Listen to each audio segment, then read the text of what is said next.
But here's the thing, if you can get past the offense of this statement, I am the light, the only true light there is, but I'm the light for the entire world, not just you and your group of people, not just Israel, not just America. If you can get past the offensiveness of it, then what happens is there are two promises, profound promises that Jesus makes, that when we take these two promises into our being, into our lives, go ahead if you will to that next the two promises Jesus gives us. When we take these promises into our lives, into the core of our being, it can absolutely transform us. First promise is this. Jesus said, if you have me, you'll never walk in darkness. If you have me, I'm the light of the world, you will never walk in darkness. Again, what do we associate darkness with? Despair, fear, death, hopelessness. Jesus is literally saying there's no darkness that can touch you. Now, of course, what he's talking about here is he's talking about salvation. This is the promise of salvation. Jesus says, I'm the only light that can come into your darkness and rescue you and save you. You can't produce light on your own. And if you have me, you're never going to walk in darkness. This is a direct reference to a chapter in Isaiah chapter 9. We oftentimes read that chapter in church during Christmas time. Isaiah 9 says, the people walking in darkness have seen a great light. For those living in the land of shadow, a light has dawned. Jesus is saying, I'm that light. I'm the one that was talking about. I'm the fulfillment of that promise that God gave his people. I came so that people would never walk in darkness. Not only that, I mean, this is so incredibly profound. And we talked about the very beginning of the Bible, right? It begins with light. That's how, all of creation starts. But also it ends with light. If you go to the very, very end of the Bible, Revelation 21 and 22 is describing our eternal home, the new heaven and the new earth that God's going to bring through Christ and his resurrection. Now, what it says there in the new heaven and new earth, it says there will no longer be any sun or moon. Which, if you live in Michigan, you're like, yeah, I know exactly what that feels like. It's like every day, it's just clouds. That's all there is. That's all we have. That's not what it's saying. It's saying at the end of time, in the new heaven and the new earth, there's not going to be a need for any sun. There's not going to be any need for any moon. Why? Because it says Jesus will be there and he will be the only light we need. Jesus will be the light, literally the only real light, the only true light that will ever be revealed at the end of time is going to be him. He says, I am the light of the world. If you have me, I don't care what comes into your life. I don't care what thing you're dealing with. You're never going to walk in darkness. You're never going to walk in darkness if you have me. Some of you, your world is dark right now. And there's some things that are too big for you that you're trying to carry, you're trying to manage on your own. He's the light of the world. If you have him, if you put your faith and your trust in the person of Jesus Christ, if you give him your life, you will never walk in darkness ever again. There's no darkness on this earth. There's no darkness that exists that can touch you. That's a good promise, wouldn't you say? Second thing Jesus promises is he says, when you have me, you'll reflect the light of life. Those who follow after me will never walk in darkness, and they will have the light of life. Literally, when it says you'll have the light of life, it's the Greek word echo. Now, just like an echo isn't the source, it's not the thing that produces the sound, right? It's the reflection of it. That's what he's saying. When you have me, you will reflect the light of life. So again, human beings don't produce their own light. Only God can do that. We don't create our own light. We don't produce our own light. We think we do, but we don't. What is Jesus calling us to be? Go ahead to that picture if you would. This is what Jesus is calling us to be. He's calling us to be like the moon. We understand this, don't we? Like the moon doesn't create any light of its own, does it? If you see the moon, the only way you see the moon at night is because it is reflecting the light of the sun. In fact, the moon only becomes visible when it's reflecting the light of the sun. Its beauty, the beauty of the moon is exposed only in as much as it is reflecting, to what degree it's reflecting the light of the sun. That's what gives it its beauty. That's us. That's what the church is supposed to be. The church is supposed to be like the moon. Like our beauty is exposed as the church as we reflect the true light, Jesus. One of the problems is we reflect a whole lot of stuff. It's not always Jesus. I don't know about you. I'm tired of reflecting my own junk. I'm guilty of it. For years and years here at Frontline, as your pastor, there's something I would do that I've hardly ever talked about, but like Sunday, for week after week, Sunday after Sunday after Sunday, what I would do is I would finish up church here preaching on a Sunday. I would talk to whoever wanted to talk to me, pray with whoever needed to be prayed with, and I would go, before I left to go home to my family, what I would do is I would go and find the drawer where the clipboard was, and I would find the clipboard. You know what the clipboard was? The clipboard, it's still, people still use it. In fact, they're walking around right now, I think, with it. The clipboard is, there are people who walk around and they count up how many people are here at church. And they go in the block in the kids ministry and they count up how many kids are in the block, how many people throughout the church. It's the attendance. And they make a record of how many people came on Sunday morning. So before I would go home to my family every Sunday for years and years, I did this. I would literally go, I would find the clipboard in the drawer, I would look, and I would see how many people came to the church where I'm preaching. How many people came this morning to the church to hear me give a sermon? And then what I would do is I would put the clipboard back in the drawer, whatever the number was, and then I would go home to be with my family. A few years into this, my wife, Carrie, confronted me. It was a painful conversation. So on a Sunday afternoon, she had finally had enough, and she said, "Listen, Brian, I can tell what the numbers were at church based on the way you come home and treat me and the boys.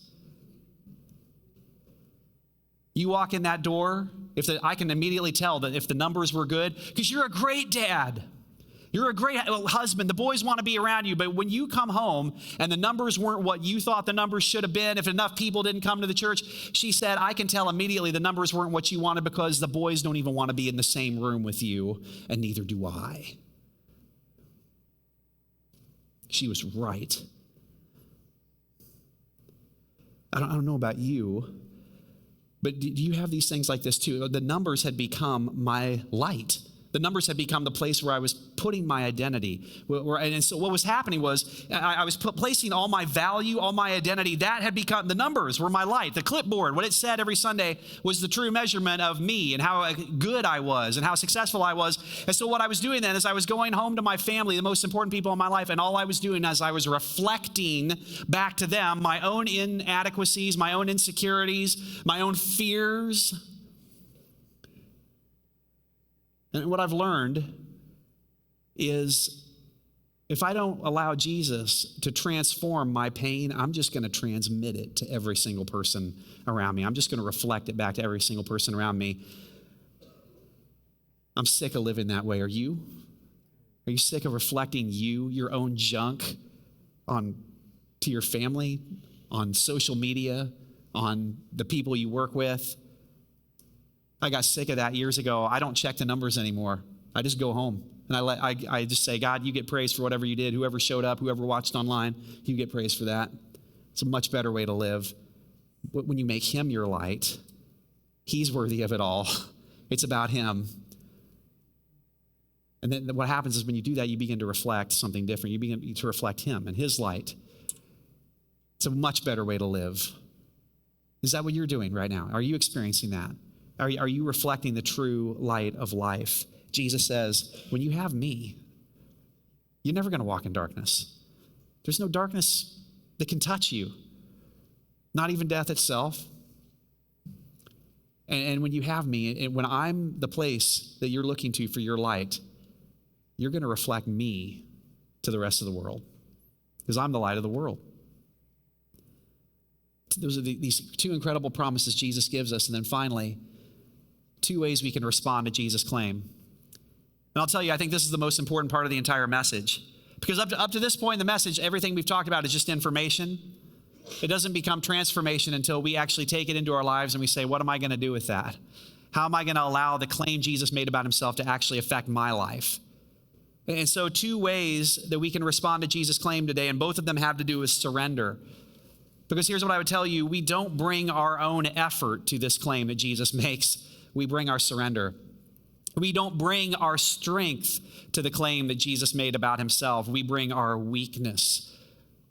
We bring our surrender, and we offer ourselves. And so two things that we can surrender, two ways we can respond. They both have to do with surrender. The first one is surrender your darkness. Some of you, your world is very dark. Every one of us, I would say, we all wrestle with darkness beyond our control. situations that are just too big for us. Some of you right now, you're in a situation that it's too big for you. Maybe it's cancer, a diagnosis. Maybe it's generational sin that just keeps repeating itself in your family. Maybe it's an addiction that you can't get free from, and you've tried and tried and tried again and again. Maybe it's different ways in which you've tried to measure up, and yet you just can't. I was in here praying. I don't say things like this very often. Last night I was in here praying and just preparing for this, and I felt like God said, there's somebody who's going to be watching today, somebody, whether it be online or somebody here in the room, who your world is so dark, you've been thinking about suicide. Literally, you've had suicidal ideations this whole week. You've been thinking about, maybe you've had thoughts in your head like, I think it's just going to be better for everybody if I'm just not around anymore. It's a lie. Jesus said, when you have me, there's no dark, you will never walk in darkness again. You have to come to this place where you have, the message of Jesus is not try harder with your darkness. That's not the message of Christ. The message of Christ is you can't do it on your own. The default position of every human being is darkness. Darkness is what you got to look forward to forever unless you have me. I am the only light there is that can come into your darkness. You've got to surrender your darkness to him. You've got to give it to him. You got to quit trying to carry that burden, quit trying to do that on your own. And here's the best part of that. When you do surrender your darkness to Jesus, what does light do? Jesus says, I'm the light. Light cancels darkness. Do you understand that? Light doesn't cancel people who have darkness. Light cancels darkness. So people who walk in darkness never walk in darkness again, but have the light of life. That's the hope of Jesus. Surrender your darkness. Let him cancel your darkness. He doesn't cancel people who walk in darkness. He cancels the darkness so people can be freed. 1 John says, when you walk in the light, when I walk in the light as Jesus is in the light, there's forgiveness from sins and I'm cleansed. And I have real life. That's what Jesus invites us into. That's what he promises us to give us. Surrender your darkness. That's the first way to respond. Second way that we can respond, and I'll just tell you, this is more mine right now. I would just say in general in my life lately, I would say this is more me. We also got to surrender our light. Maybe for you, there's not some pressing sin. There's not some pressing dark situation that's bigger than you that you're dealing with right now. Maybe for you, you're just kind of like, I can't figure out why my prayers just kind of seem to hit the ceiling and bounce back down. God seems distant. I can't seem to draw close to God. Could it be that what's happening is you've just created your own light? All of us. We have ways in which we try to live independently from God. We try to just create our own light, even though we know we can't do it. Maybe for you, it's work, your career. Work harder, get a bigger paycheck, advance up the corporate ladder, and then I'll be somebody. Our light is the way we seek to try to, apart from God, establish ourselves, make ourselves a person.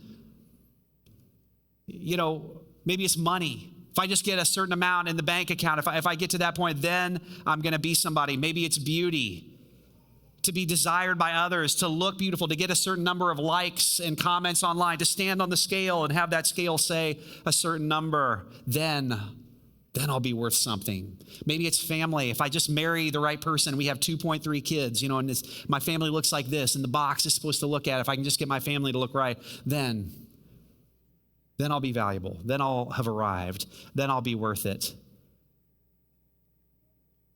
For me, it was the numbers. What's your light?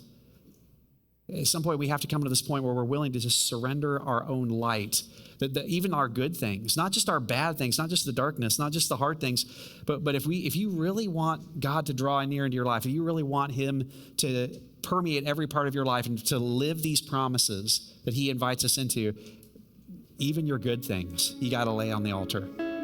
Hey, thanks for watching this video. We hope you enjoyed it. Hope it made an impact on your life somehow. And if it did, don't forget to like or subscribe or share it on social media with your friends as well.